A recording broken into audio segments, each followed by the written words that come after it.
আমি আপনাদের সামনে এখন সূরাতুল হুজুরাত এই সূরার আলোকে কিছু কথা বলার চেষ্টা করব। আল্লাহ তাআলা যেন আমাকে তৌফিক দেন। সকলে বলে আমিন। আর জোরে বলে আমিন। আল্লাহ তাআলা এই সূরাতুল হুজুরাত এটা কোরআনুল কারীমের 49 নম্বর সূরা। কত নম্বর সূরা? 49 নম্বর সূরা। এই সূরাতে আল্লাহ তাবারক ওয়া তাআলা কিছু দিক নির্দেশনা দিয়েছেন, কিছু গাইডলাইন দিয়েছেন, কিছু মূলনীতি আল্লাহ তাবারক ওয়া তাআলা এই সূরাতে দিয়েছেন। এগুলো যদি আমরা সমাজে বাস্তবায়ন করতে পারি, আমরা এর উপরে আমল করতে পারি, তাহলে আমাদের সমাজকে আল্লাহ রাব্বুল আলামিন শান্তিপূর্ণ এবং ভারসাম্যপূর্ণ করে দিবেন। সকলে বলি সুবহানাল্লাহ। এই সূরাতে আল্লাহ তাআলা কিছু দিক নির্দেশনা দিয়েছেন। সর্বপ্রথম হলো যে আল্লাহর রাসূল যা বলে দিয়েছেন সেটাই ফাইনাল, সেটাই চূড়ান্ত। রব্বুল আলামিন বলেন, ইয়া আইয়ুহাল্লাযীনা আমানু লা তুকদ্দিমু বাইনা ইয়াদাইল্লাহি ওয়া রাসূলিহি ওয়াত্তাকুল্লাহ ইন্নাল্লাহা সামিউন আলীম। পড়েন সুবহানাল্লাহ। রব্বুল আলামিন বলেন, ও বিশ্বাসীরা শোনো শোনো, তোমরা যারা নিজেকে ঈমানদার বলে দাবি করো, বিশ্বাসী বলে দাবি করো, আমার পক্ষ থেকে সর্বপ্রথম গাইডলাইন, আমার দেয়া বিধান আর আমার নবীর দেয়া বিধান এটাই ফাইনাল। আল্লাহ আইন করে দিয়েছেন 5 ওয়াক্ত নামাজ জামাতের সহিত আদায় করো, এর উপর মুমিনদের কোনো কথা হতে পারে না। আল্লাহ আইন করে দিয়েছেন রমজান মাসে 29 দিন কিংবা 30 দিন রোজা রাখবা, এটাই ফাইনাল, এর উপর মুমিনদের কোনো তো অপশন থাকতে পারে না। ঠিক কি না? আল্লাহ নিয়ম করে দিয়েছেন, ও নারীরা, তোমরা যখন ঘর থেকে বের হবে, তোমরা তখন নিজেদেরকে ঢেকে পর্দা করে ঘর থেকে বের হবে, এর উপর মুমিনদের কোনো কথা হতে পারে না। তার মানে আল্লাহর রাসূল যা বিধান দিয়েছেন কোরআন এবং হাদিসে যা কিছু রয়েছে সেটাই চূড়ান্ত। এর চাইতে টপকে যে এর চাইতে ওভার স্মার্ট হওয়া যাবে না। আল্লাহর রাসূল যা বলে দিয়েছেন সেটাই সবচাইতে উত্তম, সর্ব উৎকৃষ্ট, এর চাইতে ভালো আর উত্তম আর অন্য কিছু হতে পারে না। সেজন্য আল্লাহ বলেন, ওয়ামা কানাল মুমিনু ওয়ালা মুমিনাতিন ইযা কাদাল্লাহু ওয়া রাসূলুহু আমরান আইয়াকুনা লাহুমুল খিয়ারাতু মিন আমরিহি। যে আল্লাহ আর আল্লাহর রাসূলের পক্ষ থেকে যখন কোনো বিধান আসে, তারপর মুমিন বান্দা বান্দীদের নিজেদের পক্ষ থেকে করণীয় আর কোনো কিছু থাকতে পারে না। এক সাহাবী বলল, আনা উসাল্লিল লাইলা বাদা, আমি সারা রাত ইবাদত করব, রাতে কোনোদিন ঘুমাবো না। আরেকজন সাহাবী বললেন, আনা আসুমুদ দাহরা ওয়ালা আফতিরু আবাদা, আমি আজীবন দিনে রোজা রাখবো, কোনোদিন রোজা ভাঙবো না। আরেকজন সাহাবী বললেন, আনা আতাজিলুন নিসা ফালা আতাজাওয়াজু আবাদা, আমি আজীবন নারীদের থেকে দূরে থাকবো, কোনোদিন বিবাহ করব না, কোনোদিন শাদী করব না। বিশ্বনবী যখন শুনলেন, শোনার পর বিশ্বনবী রাগান্বিত হয়ে গেলেন। আর বিশ্বনবী বললেন, ইন্নী আখশাকুম লিল্লাহি ওয়া আতকাকুম লাহু, আমি তোমাদের চাইতে আল্লাহকে বেশি ভয় করি, আমি তোমাদের চাইতে সবচাইতে বড় মুত্তাকি। তো আমি এত বড় আল্লাহওয়ালা হয়ে, আমি এত বড় মুত্তাকি হয়ে, আমি তো সারা রাত ইবাদত করি না, রাতে কিছু অংশ ইবাদত করি, আবার কিছু অংশ ঘুমাই, দিনে কখনো রোজা রাখি, কখনো রাখি না। আবার আমি এত বড় আল্লাহওয়ালা হয়ে, এত বড় বুজুর্গ হয়ে একাধিক স্ত্রী রেখেছি, তো আমার সমস্যা হয়, তোমাদের সমস্যা হইল কেন? তোমরা কোথায় থেকে পাইছো যে সারা রাত ইবাদত করবে, কোনোদিন ঘুমাবে না, আজীবন রোজা রাখবে, কোনোদিন রোজা ভাঙবে না, আবার নারীদের কাছে যাবে না, বিবাহ করবে না? তোমরা কোথায় পেয়েছো? আমি বিশ্বনবী যা তোমাদেরকে শিখেছি সেটাই ফাইনাল, সেটাতেই বরকত। চিল্লা বলে ঠিক কি না? সেজন্য আল্লাহ রাসূলের চাইতে বেশি বলা যাবে না। বিদআত এগুলোর ধার কাছে যাওয়া যাবে না। সেজন্য বিশ্বনবী হাজ্জাতুল ওয়াদা বিদায় হজের দিন একটি খুতবা দিলেন। খুতবা দিতে গিয়ে বিশ্বনবী বললেন, তারাকতু ফীকুম আমরাইন, আমি তোমাদের মাঝে দুইটি জিনিস রেখে গেলাম, লান তাযিল্লু মা তামাসসাকতুম বিহিমা, তোমরা যদি এই দুইটা জিনিসের উপর আমল করতে পারো তাহলে লান তাযিল্লু, কোনদিন পথভ্রষ্ট হবে না, কোনদিন গোমরা হবে না। এক নাম্বার হলো কিতাবুল্লাহ, আল্লাহর দেয়া কিতাব কোরআনুল কারীম। দুই নাম্বার হলো ওয়া সুন্নাতু রাসূলিহি, আল্লাহর নবীর দেয়া সুন্নাহ। কোন ব্যক্তি যদি এই দুইটা জিনিসের উপর আমল করতে পারে, দুইটা জিনিসকে আঁকড়ে ধরতে পারে, বিশ্বনবী বললেন লান তাযিল্লু, কোনদিন গোমরা হবে না। সেজন্য আপনি যদি বিশ্বাসী বলে দাবি করেন, আপনি যদি ইমানদার হন, আপনি যদি আল্লাহওয়ালা হন, আপনার যদি কিয়ামতের প্রতি ঈমান থাকে, আপনি যদি কিয়ামতকে ভয় করেন, তাহলে আল্লাহর দেয়া বিধান আর বিশ্বনবীর দেয়া বিধান এটাই ফাইনাল, এর উপর আমাদের কোনো কথা হতে পারে না, ঠিক কি না? তো এক নম্বর মূলনীতি হলো যে কোরআন এবং সুন্নাহ, শুধু এর উপরে কি করতে হবে? আমল করতে হবে। নিজের মস্তিষ্ক থেকে বাপ দাদা কি করে গিয়েছে, বাপ দাদা কি করতো, আমাদের বড়রা কি করেছে, এগুলোর উপর আমল করা যাবে না। শুধু কোরআন এবং হাদিস, এই দুইটা জিনিসের উপর আমল করতে হবে। এর বাইরে যেগুলো আছে এগুলোর উপর আমল করা যাবে না।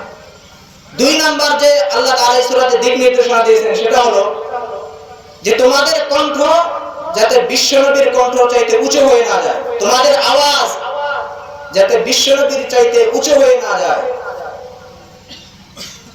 রব্বুল আলামিন বলেন, ইয়া আইয়ুহাল্লাযীনা আমানু লা তারফাউ আসওয়াতাকুম ফাওকা সাওতিন নাবিয়্য ওয়া লা তাজহারু লাহু বিল কওলি কাজহরি বা'দিকুম লিবা'দিন আন তাহবাতা আমালুকুম ওয়া আনতুম লা তাশউরুন। পড়েন সুবহানাল্লাহ।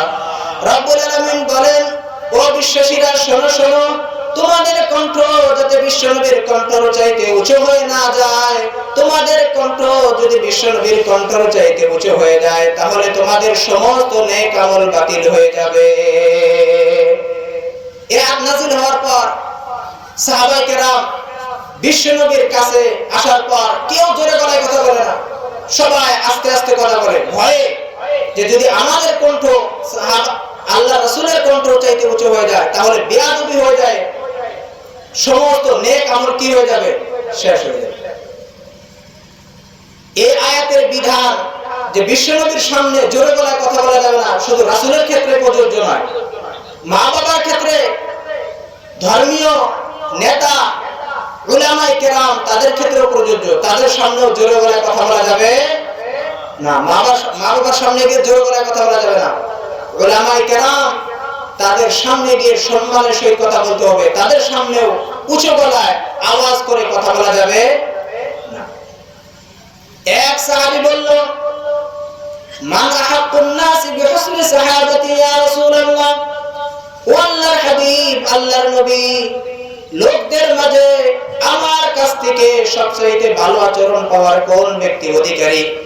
কে এমন ব্যক্তি যে ব্যক্তি আমার কাছ থেকে সবচেয়ে ভালো আচরণ পাওয়ার অধিকারী, যার সঙ্গে আমি সবচেয়ে ভালো ব্যবহার করব, ভালো আচরণ করব? বিশ্বনবী বললেন, উম্মুকা, তোমার মা। সে সাহাবী আবার জিজ্ঞাসা করলো, সুম্মা মান? ইয়া রাসূলুল্লাহ, তারপরে কে যার সঙ্গে আমি ভালো আচরণ করব, ভালো ব্যবহার করব? বিশ্বনবী বললেন, উম্মুকা, তোমার মা। সাহাবী আবার জিজ্ঞাসা করলেন, সুম্মা মান? এরপর কে? বিশ্বনবী বললেন, উম্মুকা। তৃতীয়বার বিশ্বনবী জবাব দিলেন, তোমার মা। এরপর সাহাবী চতুর্থবার জিজ্ঞাসা করলেন, সুম্মা মান? এরপর কে? বিশ্বনবী বললেন, আবুকা, তোমার বাবা। তিনবার বিশ্বনবী জবাব দিলেন, উম্মুকা, উম্মুকা, উম্মুকা, তোমার মা, তোমার মা, তোমার মা। তার মানে মা দুনিয়ার মধ্যে ভাই, বোন, চাচা, চাচি, যত আত্মীয় স্বজন আছে সবার মাঝে সবচাইতে ভালো আচরণ পাওয়ার, ভালো ব্যবহার পাওয়ার অধিকারী কে? মা। সেজন্য মা বাবার সামনে গিয়ে, তাদের সামনে গিয়ে জোরে গলায় কথা বলা যাবে না। সম্মান দিতে হবে। যারা আমাদের বড়, সমাজের মুরব্বী, তাদের সামনে গিয়ে জোরে গলায় কথা বলা যাবে না। আজকে আমাদের সমাজে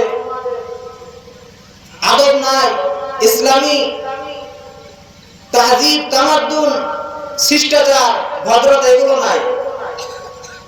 সেজন্য আমাদের সমাজ থেকে শান্তি আর শৃঙ্খলা এগুলো আস্তে আস্তে শেষ হয়ে যাইতেছে।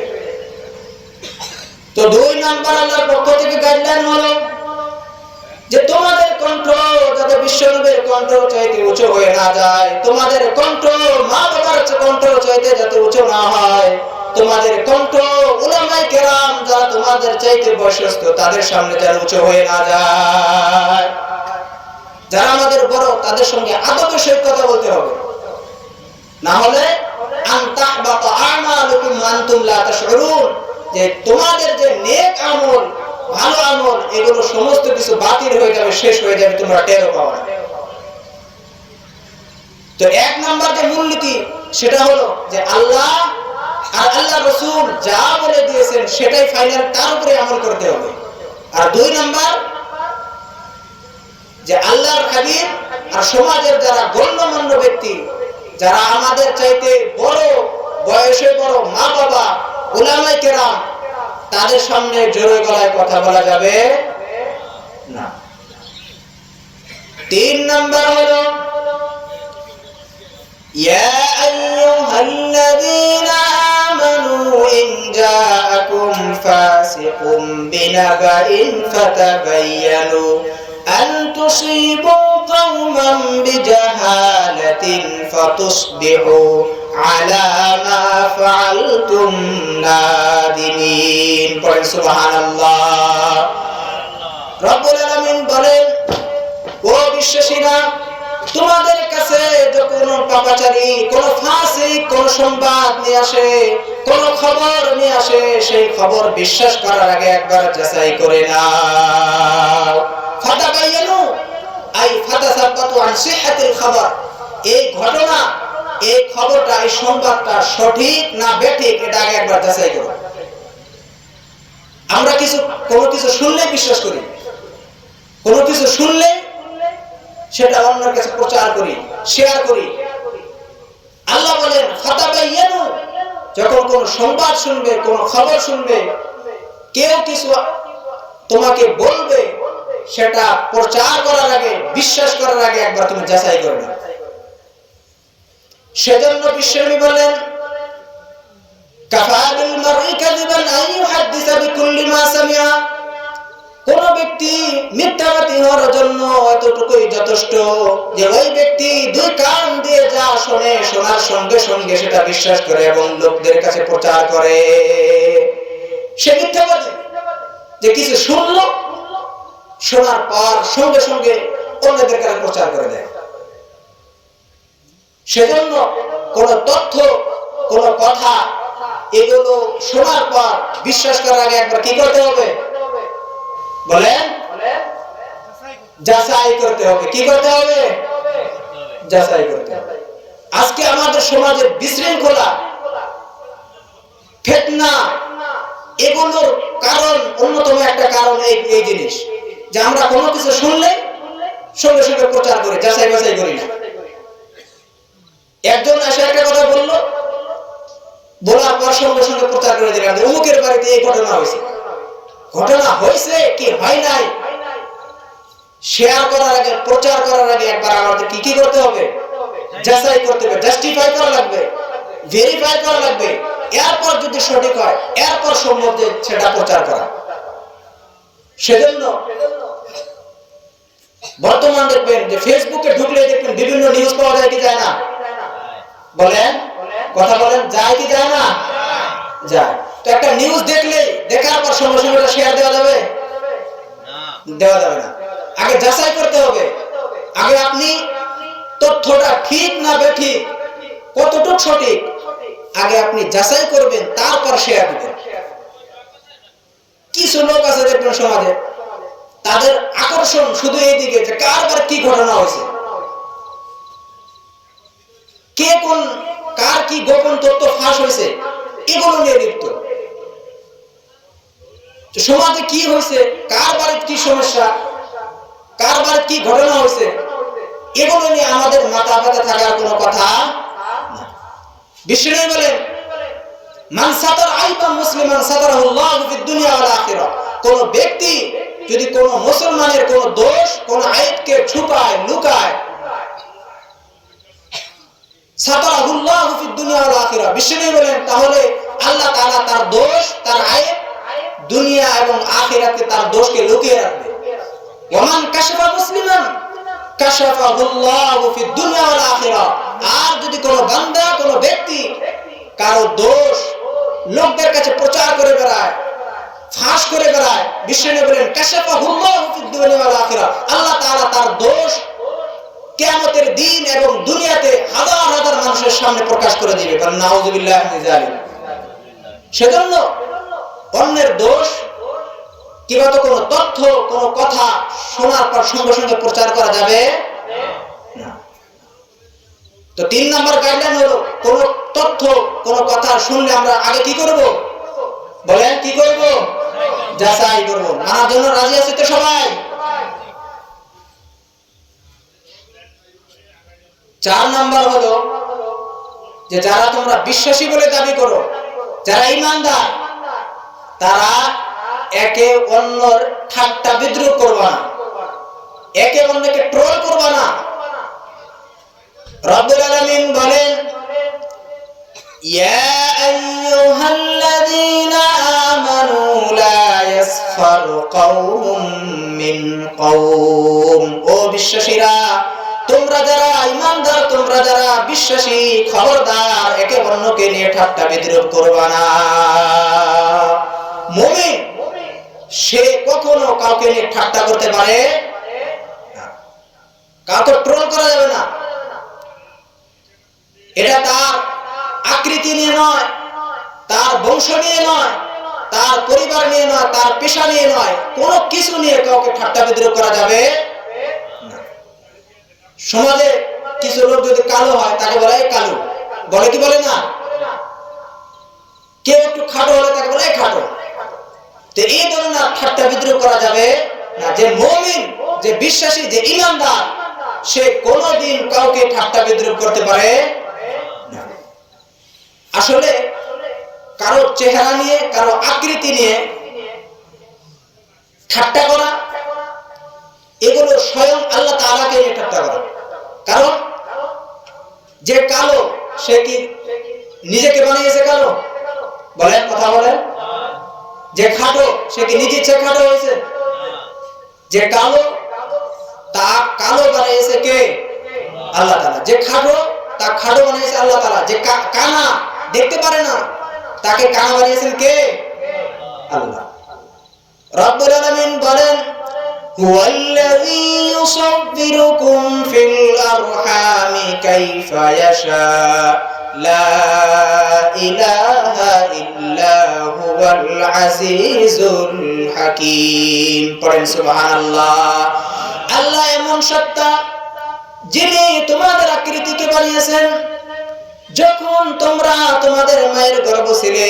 সুতরাং আল্লাহ ছাড়া আর কোন ব্যক্তির ইবাদত করা যাবে না।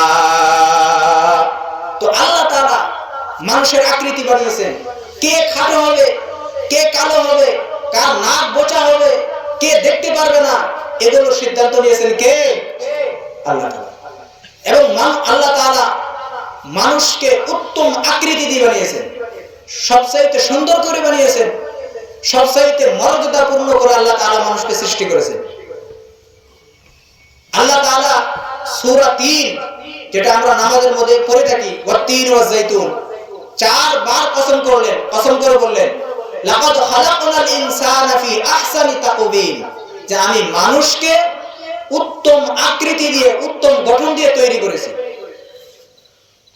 সেজন্য আপনি যদি বিশ্বাসী হন, আপনি যদি ঈমানদার হন, আপনি যদি আল্লাহওয়ালা হন, আপনার দিলে, অন্তরে যদি আল্লাহর ভয় থাকে, কিয়ামতের ভয় থাকে, তাহলে আপনি কোন মুমিন বান্দাকে, অন্য কোন মুসলমানকে আপনি ঠাট্টা বিদ্রূপ করতে পারেন না।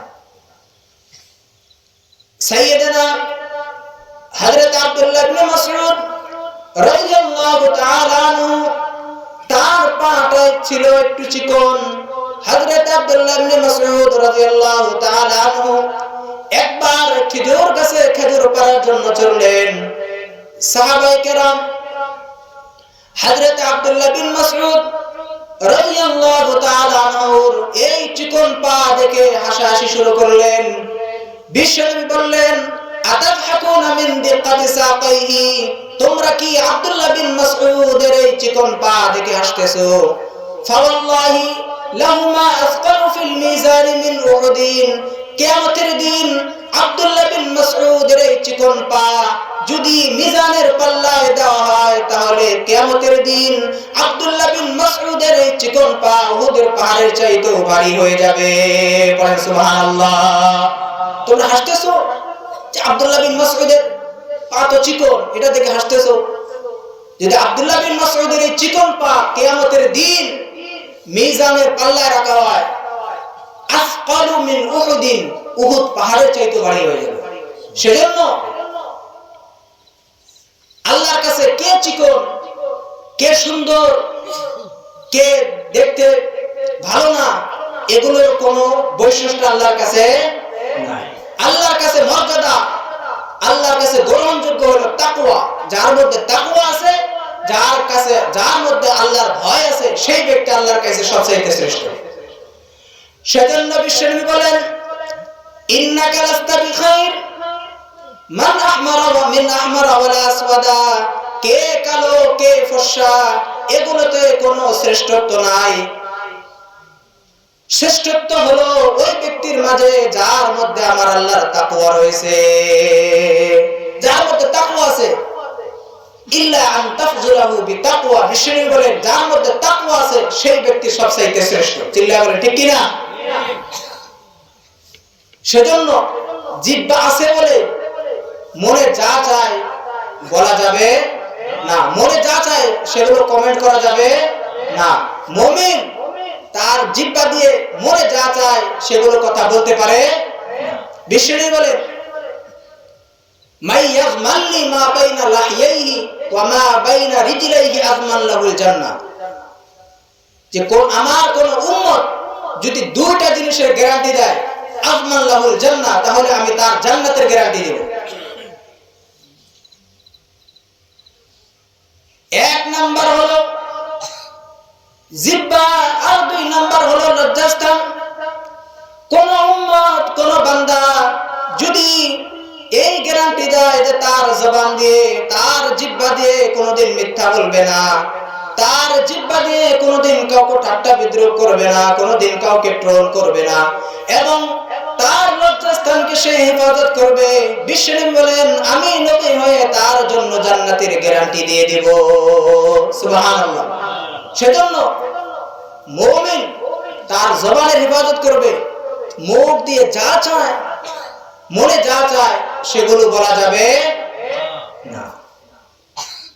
মিশকাতের বর্ণনা, আল্লাহ নবী বলেন, হাল ইয়াকুবুন নাসু ফিন নারি আলা ওয়ুজুহিহিম ইল্লা হাসাইদু আলসিনাতিহিম, যে মানুষ, অধিকাংশ মানুষ তার এই জবানের, তার জিহ্বার কারণে অধিকাংশ মানুষ জাহান্নামের মধ্যে নিক্ষেপ হবে।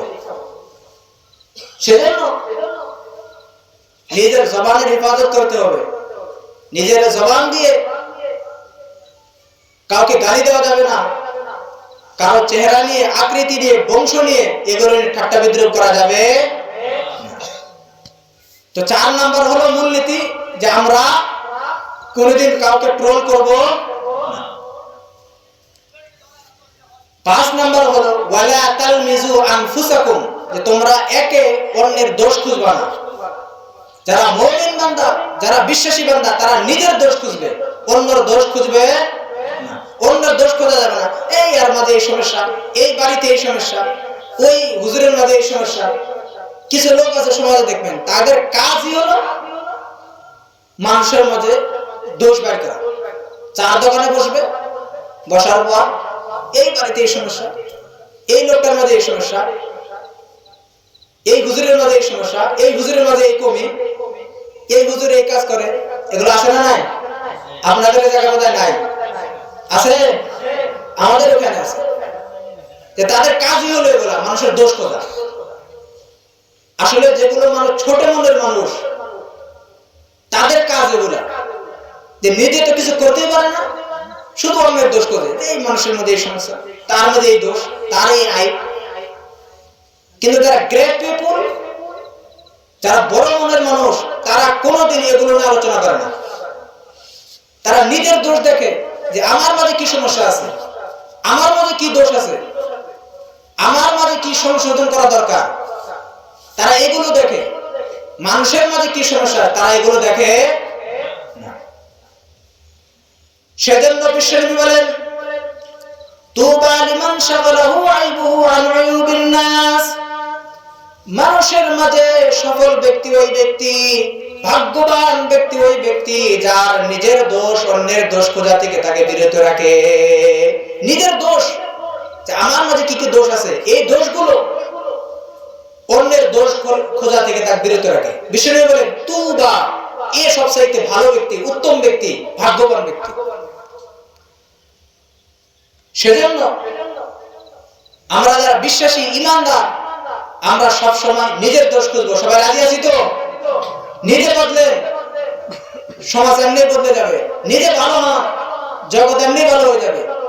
আমাদের ভালো একটা কথা আছে, নিজে ভালো জগৎ ভালো। মানে নিজে ভালো হইলে সবকিছু ভালো। নিজে যদি ভালো না হয়, নিজের মধ্যে যদি সংশোধন না হয়, তাহলে শুধু মানুষের দোষ, মানুষের মাঝে কমি, শুধু এগুলোই নজরে পড়বে। আর যদি মানুষ জ্ঞানী হয়, নিজের দোষ দেখে নিজে ভালো হয়, তাহলে তার কাছে, তার নজরে শুধু নিজের দোষ পড়বে, অন্য কারো দোষ পড়বে না। সেজন্য আল্লাহ তাআলা 4 নম্বরে 5 নম্বরে বললেন, ওয়ালা তালমিজু আনফুসাকুম, খবরদার তোমরা একে অন্যের দোষ খুঁজবা না, তোমরা নিজের দোষ খুঁজবা।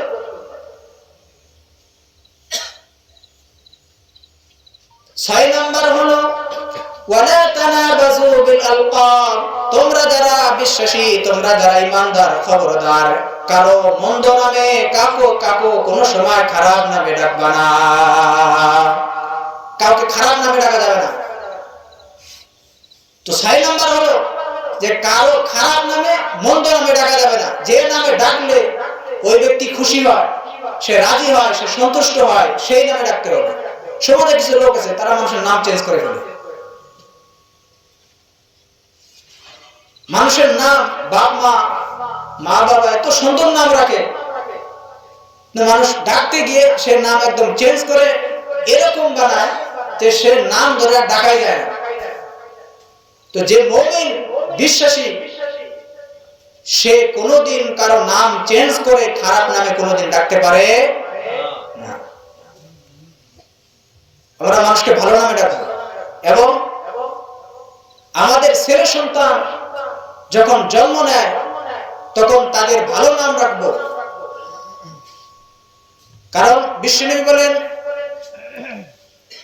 ইন্নাকুম তুদআউনা বিআসমাইকুম ওয়া বিআসমাই আবাইকুম, কিয়ামতের দিন তোমাদেরকে তোমাদের নাম ধরে এবং তোমাদের বাবার নাম ধরে কিয়ামতের দিন আল্লাহ রাব্বুল আলামিনের কাছে দাঁড় করানো হবে। ফাহসিনু বিআসমাইকুম, সেজন্য তোমরা তোমাদের ছেলেদের, তোমাদের মেয়েদের এবং তোমাদের ভালো নাম রাখো না, খারাপ নাম রাখো না। খারাপ নাম রাখবা না, ভালো নাম রাখবা। কারণ কিয়ামতের দিন তোমাদেরকে ডাকা হবে, এই আব্দুল্লাহ বিন আব্দুর রহমান, এইভাবে ডাকা হবে। সেজন্য ফাহসিনু বিআসমাইকুম, তুমি তোমার ছেলে মেয়েদের ভালো নাম রাখো, সাহাবায়ে কেরামদের নাম রাখো, আম্বিয়া আলাইহিমুস সালাম তাদের নাম রাখো, আইম্মায়ে মুজতাহিদিন তাদের নাম রাখো। কিন্তু আজকে তো সমাজে ফ্যাশন, আপনাদের এদিকে মাশাআল্লাহ ভালো আছে একরকম, না আমাদের এদিকে তো ফ্যাশন, হকি রকি এগুলো নাম খালি মানুষের, ভালো নাম নাই, ইউনিক লাগে। মানুষ আসে, আসার পর বলে হুজুর একটা নাম দেন। যদি বলে যে আব্দুর রহমান, আব্দুল্লাহ, আব্দুর রহিম, আব্দুল সামাদ, কয় হুজুর এগুলো তো পুরনো নাম, কিছু ইউনিক দেন, নতুন কিছু নাম দেন। তার মানে এগুলো ভালো লাগে না।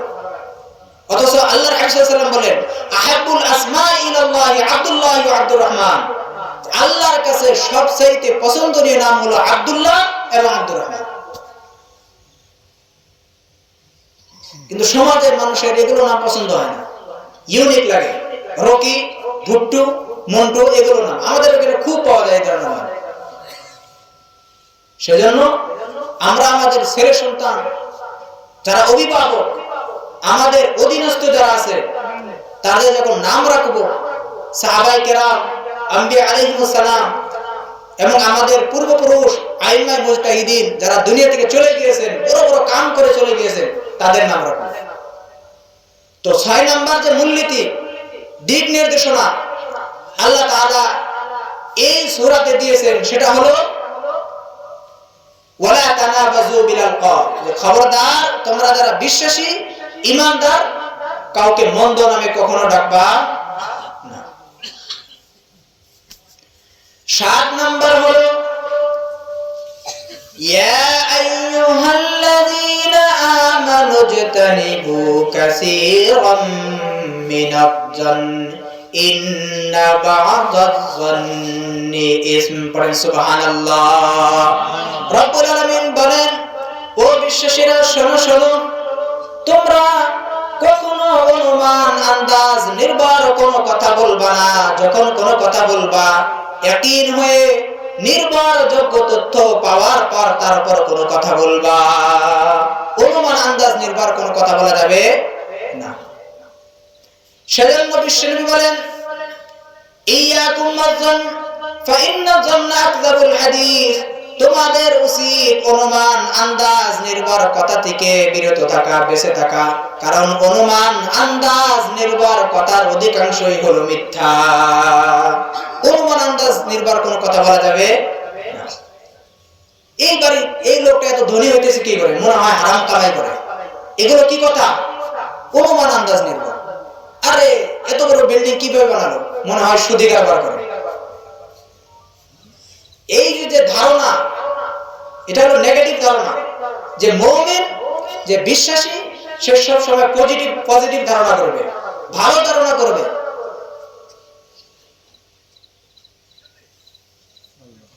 ইয়াত্তাবিউনা ইল্লা যান ওয়া ইন্না যান্না লা ইউগনি মিনাল হাক্কি শাইআ। আল্লাহ বলেন, যারা মুনাফিক, যারা কাফির, তারা অনুমান আন্দাজ নির্ভর কথা বলে। আর অনুমান আন্দাজ নির্ভর কোনোদিনও সত্যের বিকল্প হতে পারে না। সেজন্য যারা বিশ্বাসী ঈমানদার, তারা অনুমান করে, আন্দাজ করে কোনো কথা কখনো বলবে না। আমরা ধারণা করলে কারো ব্যাপারে সুধারণা করব, ভালো ধারণা করব। কারণ ভালো ধারণা করা, সুধারণা করা, এটাও ইবাদত। বিশ্বনবী বলেন, ইন্না মিন হুসনি যন্নি মিন হুসনিল ইবাদা, যে সুধারণা এটাও একটি ইবাদত। সেজন্য আমরা ঈমানদার বিশ্বাসী সব সময় মুমিনদের ব্যাপারে, কোন মুসলমান ভাইয়ের ব্যাপারে কোনোদিনও নেগেটিভ কোনো ধারণা করব না। সব সময় কি ধারণা করব? পজিটিভ, ভালো ধারণা করব। 8 নম্বর হলো ওয়ালা তাজাসসু। 8 নম্বর হলো যে তোমরা গোয়েন্দাগিরি, সিআইডিগিরি, জাসুসি এগুলো করবে না। কার বাড়ি কি হইতেছে, কার মধ্যে কি হইতেছে, এগুলো নিয়ে জাসুসি করা, মানুষ পাঠানো, এগুলো করা যাবে না। আমরা যদি সমাজকে শান্তিপূর্ণ করতে চাই, সমাজে যদি শান্তি আনতে চাই, তাহলে এগুলো মানতে হবে। সমাজে বিশৃঙ্খলা, অশান্তি, ফিতনা এগুলো থেকে সৃষ্টি হয়। দুই ব্যক্তি কথা বলতেছে আর একজন শুনতেছে কানটাতে, যে কি বলতেছে তারা, আবার আইসা অন্যের কাছে বলে দেয়। আছে না নাই? আছে না নাই? আছে। এগুলো থেকে ফিতনা সৃষ্টি হয়। সেজন্য আল্লাহ বলেন, ওয়ালা তাজাসসু, খবরদার তোমরা যারা বিশ্বাসী, তোমরা যারা ঈমানদার, কখনো গোয়েন্দাগিরি, সিআইডিগিরি, জাসুসি এগুলো করবা না। কিছু লোক আছে জ্বালানা একটা দেখলে উকি মারে। উকি দেওয়া বোঝেন? মানে ঝুঁকি দেয়, এরকম করে দেখে। কারো বাড়িতে গেল, আগে উকি দিয়ে দেখে যে মানুষ কি করতেছে। এগুলো জাসুসি, গোয়েন্দাগিরি। সহিহ বুখারীর বর্ণনা, বিশ্বনবী বলেন, ইন্নামাল ইস্তিজার লিআদলিল বাসার, আল্লাহর পক্ষ থেকে যখন কোন মুমিন কারো বাড়িতে যাবে, কারো ঘরে যাবে, তার কর্তব্য, তার প্রতি ওয়াজিব হলো সে ব্যক্তি অনুমতি নেবে, তারপর প্রবেশ করবে। আর এই যে ওয়াজিব আল্লাহ রাব্বুল আলামিন যে বিধান করে দিয়েছেন, এটা হলো চোখের হেফাজতের জন্য। সেজন্য কোন মুমিন বান্দা সে অনুমতি চাওয়ার পূর্বে, অনুমতি নেওয়ার পূর্বে কোনোদিন উকি দিতে পারে না, উকি দেওয়া যাবে না, আগে অনুমতি নিতে হবে। কারো বাড়িতে গেলে আগে সালাম দেব, তারপর কি করব, ইজাজত নিব, পারমিশন নিব, অনুমতি নিব, তারপর প্রবেশ করব। রব্বুল আলামিন বলেন, ইয়া আইয়ুহাল্লাযীনা আমানু লা তাদখুলু বুয়ুতান গায়রা বুয়ুতিকুম হাত্তা তাস্তানিসু ওয়া তুসাল্লিমু আলা আহলিহা। সুবহানাল্লাহ। রব্বুল আলামিন বলেন, ও বিশ্বাসীরা, তোমরা যখন কারো বাড়িতে যাবে, কারো ঘরে যাবে, ঘরে যাওয়ার পূর্বে প্রথমে সালাম দিবে, এরপর তোমরা অনুমতি নিবে। সে ব্যক্তি যদি অনুমতি দেয় তাহলে তুমি প্রবেশ করবে, অন্যথা তুমি ঘুরে বাড়িতে চলে আসবে। আদেশটা কার? আল্লাহ। যে কারো বাড়িতে গেলে আগে সালাম করো, তারপর অনুমতি নাও, তারপর প্রবেশ করো। কারো অনুমতি ছাড়া, এগুলো করা ছাড়া ঘরে প্রবেশ করা যাবে না। এক সাহাবী বলল, ইয়া রাসূলুল্লাহ, ইয়া হাবিবাল্লাহ, আমার ঘরে শুধু দুইজন ব্যক্তি, আমি আমার মা। আমার মার ঘরে প্রবেশ করার জন্য আমার অনুমতি নেওয়া লাগবে নাকি? বিশ্বনবী বললেন, নাম ইস্তাজিন আলাইহা, হ্যাঁ অবশ্যই তুমি তোমার মায়ের ঘরে যখন প্রবেশ করবে তখন তুমি অনুমতি নেবে। সাহাবী বললেন, আনা খাদিমুহা ইয়া রাসূলুল্লাহ, আমি তার খেদমত করি, মার খেদমত করি। আমি যদি মার কাছে যাই, বারবার যদি অনুমতি নিতে হয় তাহলে তো কষ্ট হয়ে যাবে। বিশ্বনবী বললেন, ফাস্তাজিন আলাইহা, তারপর তুমি অনুমতি নাও। আতুহিব্বু আন তারাহা উরিয়ানাতান, তুমি কি পছন্দ করো নাকি যে তুমি তোমার মাকে উলঙ্গ অবস্থায় দেখে নিবে? সাহাবী বললেন, কোশ্চিনকালেও না। ইয়া রাসূলুল্লাহ, কখনো না, আমি আমার মাকে উলঙ্গ অবস্থায় দেখা পছন্দ করি না। বিশ্বনবী বললেন, ফাস্তাজিন আলাইহা, তাহলে তুমি অনুমতি নিয়ে তোমার মায়ের ঘরে প্রবেশ করবে। কারণ মানুষ কোন অবস্থায় সে ঘরে থাকে কেউ বাইরে থেকে বলতে পারে না। সেজন্য তুমি যখন তোমার মায়ের ঘরে যাবা, যাওয়ার পূর্বে আগে কি করবা? অনুমতি নিবা। তো মায়ের ঘরে প্রবেশ করার আগে যদি অনুমতি লাগে, ভাইয়ের ঘরে প্রবেশ করার জন্য লাগবে না? লাগবে না? নাই লাগবে। তো ইসলামের বিধান হলো ওয়ালা তাজাসসু, যে গোয়েন্দাগিরি করা যাবে না, সিআইডি গিরি করা যাবে না। যখন কারো ঘরে প্রবেশ করার প্রয়োজন হবে, দরকার হবে, তখন আগে সালাম দিবে, তারপর অনুমতি নিবে, তারপর ঘরে কি করতে হবে? প্রবেশ করতে হবে। 9 নাম্বার হলো ওয়ালা ইয়াগতাব বা'দুকুম বা'দা আইয়ুহিব্বু আহাদুকুম আন ইয়াকুলা লাহমা আখিহি মাইতান ফাকারিহতুমুহু ওয়াত্তাকুল্লাহ। 9 নাম্বার হলো রব্বুল আলামিন বলেন, তোমরা ঈমানদার বিশ্বাসী, খবরদার একে অন্যের গীবত করবা না। একে অন্যের গীবত করা এটা হলো মরা ভাইয়ের পচা গোশত খাওয়ার মতো। গীবত এটা হলো মরা ভাইয়ের পচা গোশত খাওয়া। তো 9 নম্বরে আমরা যদি সমাজে শান্তি চাই, সমাজে যদি শৃঙ্খলা, ভারসাম্য অটুট রাখতে চাই, অব্যাহত রাখতে চাই, তাহলে এগুলো মানতে হবে যে একে অন্যের গীবত করা যাবে না। বিশ্বনবী বললেন, আতাদরুনা মাল গীবা, ও আমার সাহাবীরা, ও আমার সঙ্গীরা, তোমরা কি জানো নাকি গীবত কাকে বলে? গীবত কি জিনিস তোমরা কি জানো? কোন জিনিসকে গীবত বলা হয়? সাহাবায়ে কেরাম বললেন, আল্লাহু ওয়া রাসূলুহু আ'লাম, আল্লাহ এবং তার রাসূল সবচেয়ে ভালো জানেন। বিশ্বনবী বলেন, যিকরুকা আখাকা বিমা ইয়াকরাহু, গীবত হলো তোমাদের ভাইয়ের অনুপস্থিতিতে তার ব্যাপারে এরকম কোন কথা বলা। সে ব্যক্তি যদি সেই কথা শুনে তাহলে সে তার মনে কষ্ট লাগবে, খারাপ লাগবে, এক নাম হলো গীবত। যিকরুকা আখাকা বিমা ইয়াকরাহু, তোমার ভাইয়ের ব্যাপারে এরকম কোন কথা বলা যে সে যদি এই কথা শুনে তাহলে তার অন্তরে কষ্ট লাগবে, একে কি বলে? গীবত। এক সাহাবী বললেন, আফরাইতা ইন কানা ফীহি মা আকুল, ইয়া রাসূলুল্লাহ, ইয়া হাবিবাল্লাহ, আমি যে কথা বলেছি এই কথা, এই জিনিস যদি আমার ভাইয়ের মধ্যে থাকে তাহলে আপনি কি বলেন? বিশ্বনবী বলেন, ইন কানা ফীহি মা তাকুলু ফাকাদ ইগতাবতাম, তুমি যে কথা বলেছো এই জিনিস যদি তোমার ভাইয়ের মধ্যে থাকে তাহলে এটা গীবত। ওয়া ইল্লাম তাকুন ফীহি ফাকাদ বাহাতাহু, আর যদি তুমি যে কথা বলেছো তোমার ভাইয়ের মধ্যে যদি এই জিনিস না থাকে তাহলে এর নাম বুহতান। যদি থাকে তাহলে এটা গীবত, আর যদি দোষ নাই আর তুমি বলছো এটা তো মিথ্যা, অপবাদ আর বুহতান, চিল্লা বলেন ঠিক কিনা? এটা বুহতান। গীবত এটা সাধারণ কোনো গুনাহ নয়, এটা বহুত ভয়াবহ গুনাহ। বিশ্বনবী বললেন, আল গীবাতু আশাদ্দু মিনাজ জিনা, গীবতের গুনাহ জিনার চাইতেও ভয়াবহ। গীবত করলে জিনার চাইতেও বেশি গুনাহ হয়। সাহাবায়ে কেরাম জিজ্ঞাসা করলেন, কাইফাল গীবাতু আশাদ্দু মিনাজ জিনা, ইয়া রাসূলুল্লাহ, ইয়া হাবিবাল্লাহ, গীবতের গুনাহ জিনার চাইতে কিভাবে ভয়াবহ হতে পারে? বিশ্বনবী বললেন, ইন্নার রাজুলা ইয়াজনি ফায়াতুবুল্লাহু আলাইহি, কোন ব্যক্তি যখন জিনা করে, জিনা করার পর সে তওবা করে, আল্লাহ রাব্বুল আলামিন তার তওবার কারণে তাকে maaf করে দেয়। ওয়া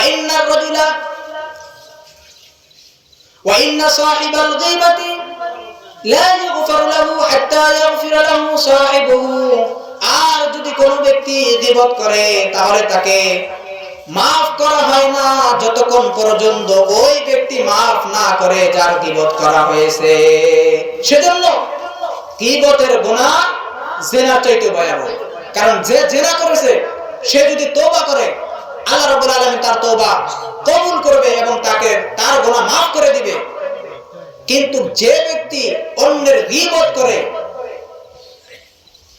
তা ততক্ষণ পর্যন্ত আল্লাহ রাব্বুল আলামিন মাফ করবেন না যতক্ষণ পর্যন্ত ওই ব্যক্তি মাফ না করে যে ব্যক্তির গীবত করেছে।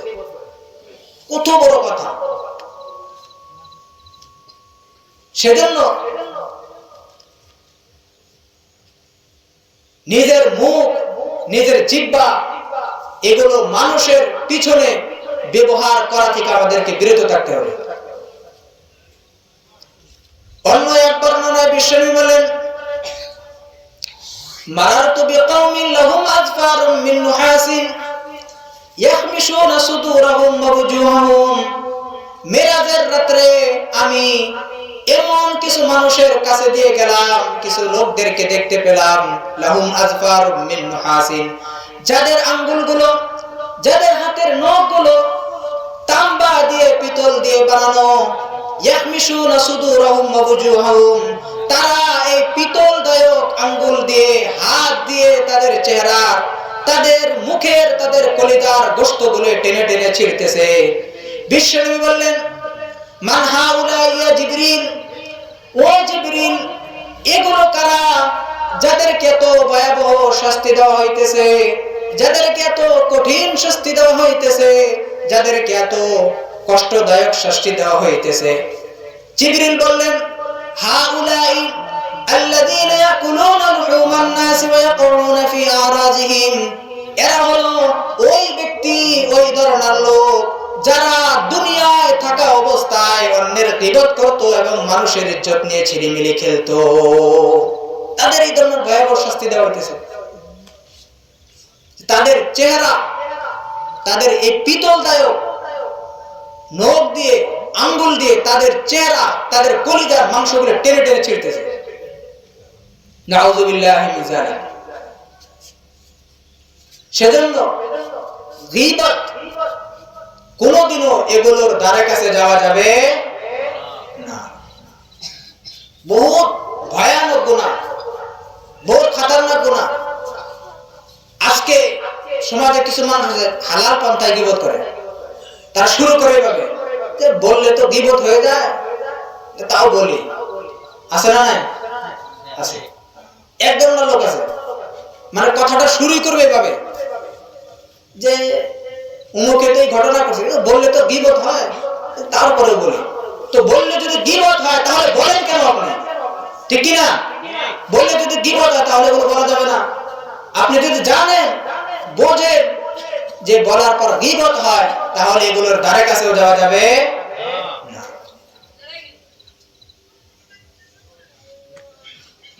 বিষ্ণু বললেন, মান যাব্বা আন লাহমি আখিহি কানা হাক্কান আলাল্লাহি আন ইউতিকাহু মিনান নার। যে কোন ব্যক্তি যদি কাউকে গীবত থেকে বিরত রাখে, দুই ব্যক্তি গীবত করতেছে, সে গিয়ে বলল যে ভাই গীবত করা যায় না, আল্লাহ নবী বলেন কানা হাক্কান আলাল্লাহ আন ইউতিকাহু মিনান নার। যে আল্লাহর পক্ষ থেকে আল্লাহর উপর ওয়াজিব হয়ে যায় যে আল্লাহ তাকে জাহান্নামের আগুন থেকে আযাদ করে দেবেন। সুবহানাল্লাহ। সেজন্য আমরা নিজেও গীবত করব না। কেউ যদি গীবত করে তাহলে আমরা গিয়ে তাদেরকে বাধা দিব, তাদেরকে বিরত রাখবো। কারণ গীবত এটা বহুত ভয়াবহ গুনাহ। আল্লাহ তাআলা আমাদের সবাইকে আমল করার তৌফিক দান করুন। সকলে বলে আমিন।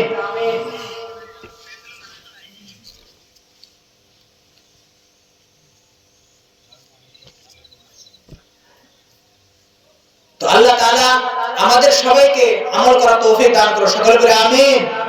তো এই সূরার আলোকে আমাকে পর্চা দেওয়া হয়েছে যে খানার ব্যবস্থা আছে, সেজন্য কেউ যাবেন না, সবাই খাবেন।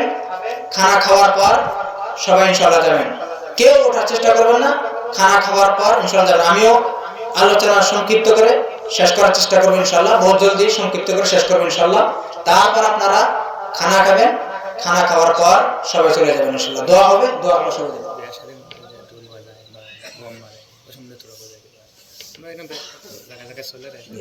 সেজন্য আমরা এই সূরার আলোকে যে আল্লাহ তাআলা যে মূলনীতিগুলো দিয়েছেন, যে গাইডলাইনগুলো দিয়েছেন, সেগুলো যদি আমরা সমাজে বাস্তবায়ন করি, আমরা সমাজে যদি এগুলো অ্যাপ্লাই করতে পারি, এগুলোর উপর আমল করতে পারি, তাহলে আমাদের সমাজকে শান্তিপূর্ণ, ভারসাম্যপূর্ণ, সুশৃঙ্খলা পরিণতি করে দিবে আল্লাহ রাব্বুল আলামিন। ছিল আমরা ঠিক কিনা? তো এক নাম্বার যে মূলনীতি সেটা বলেছিলাম যে কোরআন এবং হাদিস এটাই ফাইনাল, এর বাইরে যাওয়া যাবে না। দুই নাম্বার, যারা মুরব্বী, যারা উলামা, মা বাবা, তাদের সামনে গিয়ে উঁচু গলায় কথা বলা যাবে না। এই এক নাম্বার যে বিধান, যে কোরআন এবং হাদিস যা দিয়েছে এর উপর আমল করতে হবে, এর বাইরে কোনো কিছুর উপর আমল করা যাবে না। এতে ওগুলো জিনিস আইছে যে যেগুলো জিনিস হারাম, সেগুলোর উপর কি করা যাবে না? আমল করা যাবে না। কারণ আল্লাহ আর আল্লাহর রাসূল যেগুলো বলে দিয়েছেন সেগুলো করতে হবে, যেগুলো বলেননি সেগুলোর উপর আমল করা যাবে না। তো বিয়ে শাদীর মধ্যে গান বাজনা করার কথা আল্লাহ তাআলা বলেছেন নাকি? হ্যাঁ, বোম ফুটানোর কথা এগুলো বলা হয়েছে না। সেজন্য এগুলো করা যাবে না। এগুলো কোরআন এবং হাদিসের সাথে সাংঘর্ষিক, সেজন্য এগুলোর উপর আমল করা যাবে, এগুলো হারাম। গান বাজনা ইসলামে হারাম। বিষ্ণু বলেন ইন্নাল যিনা ইউমবিতুন নিফাকা ফিল কলব কামা ইউমবিতুল মাউ আয-যারআ।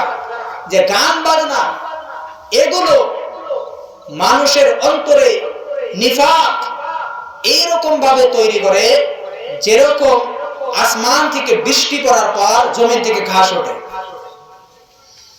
যখন বৃষ্টি হয় না তখন ঘাস এগুলো মরে যায়, আর যখন বৃষ্টি হয় ঘাসগুলো সব কি হয়?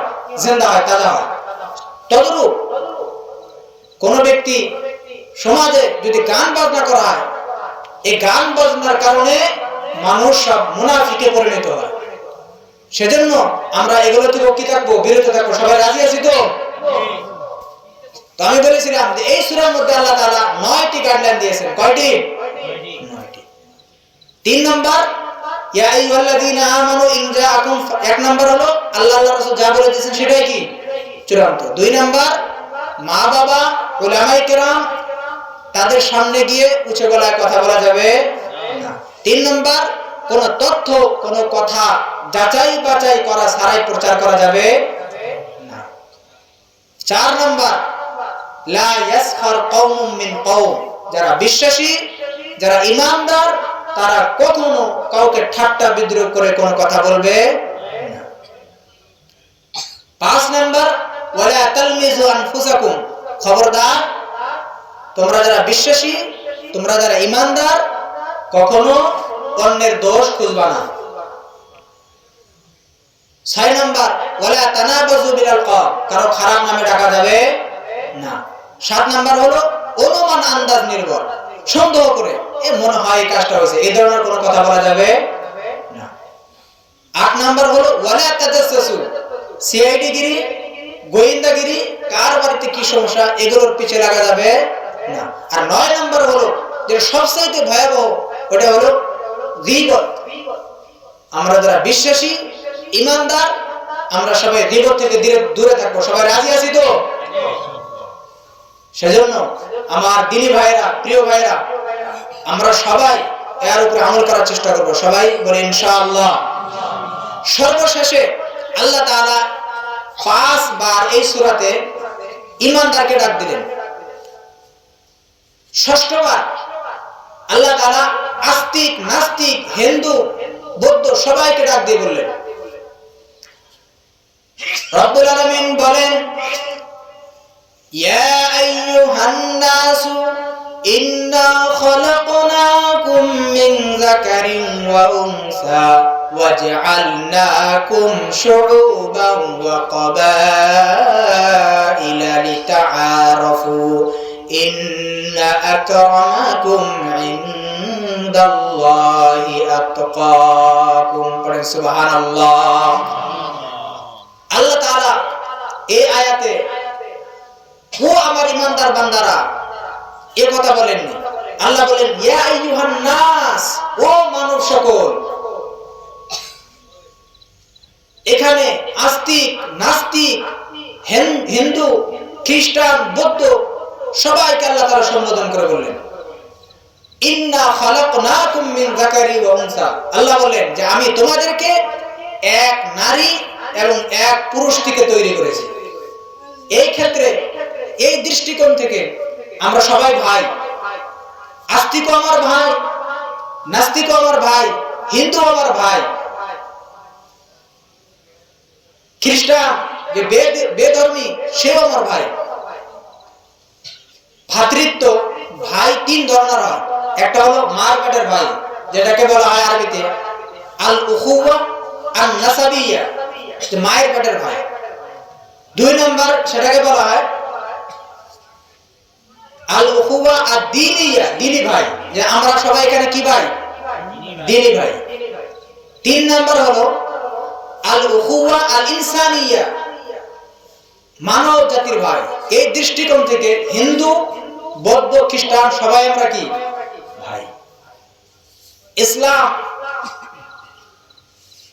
জাতি ধর্ম বর্ণ এগুলোর বাইরে গিয়ে এক ব্রড মাইন্ডেড রিলিজিয়ন, এক উদারতার পরিচয় দেয় যে তোমরা সবাই এক। এটা তো আমরা পরে পার্থক্য করেছি, কেউ মানার কারণে কেউ না মানার কারণে, কিন্তু মানুষ হিসাবে আমরা সবাই কি ভাই। সেজন্য আল্লাহ তাআলা এই আয়াতের মধ্যে আমাদের সবাইকে ঐক্যবদ্ধ হওয়ার কথা বলেছেন যে তোমরা সবাই এক। আজকে মুসলমানদের মধ্যে আমাদের মধ্যে একতা নাই, ঐক্যবদ্ধ নাই, তার জন্য এত সমস্যা। একতা আমাদের মাঝে নাই। আমরা বলি সে তো অমুক দল করে, অমুক মানুষ সে অমুক দল করে, সে তো আমাদের সঙ্গে না। আমরা ভাগ করে ফেলছি মানুষকে। দলবদ্ধ করে ফেলছি। যারা আসামি আমরা বলি তারা বেলেগ, আর যারা নন আসামি তারা বলছে আসামি তারা বেলেগ। তার মানে আমরা এগুলো নিজে সৃষ্টি করেছি আল্লাহর পক্ষ থেকে। মুসলমান সবাই কি ভাই। ইসলাম মানুষকে কে গরিব, কে কোন ধর্মের, কে কোন জাতির, প্রথমে এগুলোতে কনসিডার করে না। ইসলাম আগে মানুষকে মানুষ হিসাবে কনসিডার করে যে তোমরা সবাই মানুষ। এরপর তোমরা যারা ঈমান এনেছো তোমরা সবাই মুসলমান, মুসলমান হিসাবে কনসিডার করে। সেজন্য আমরা সবাই ভাই ভাই। আমরা নিজেদেরকে দলবদ্ধ করব, নিজেদেরকে নিজেদের মধ্যে ঐক্য সৃষ্টি করব। আমরা সবাই এক হয়ে সমাজের জন্য, জাতির জন্য কল্যাণ কিভাবে আসবে সেই হিসাবে কাম করব। সবাই রাজি আছি তো? যাই হোক, সূরা হুজুরাতের আলোকে আমি আপনাদের সম্মুখে কিছু কথা রাখলাম। এই বলে আমার বক্তব্য আমি শেষ করলাম। আল্লাহ তাআলা আমাদেরকে, পাশাপাশি আপনাদের সবাইকে যা কিছু বললাম এর উপর আমল করার তৌফিক দান করুন। সকলে বলে আমিন। আল্লাহ তাআলা আমাদের সবাইকে সুস্থ রাখুক, ভালো রাখুক। আমি আপনাদের জন্য দোয়া করব, আপনারা আমাদের জন্য দোয়া করবেন। আল্লাহ যাতে আমাদের সবাইকে দিন নিয়ে চলার তৌফিক দান করে।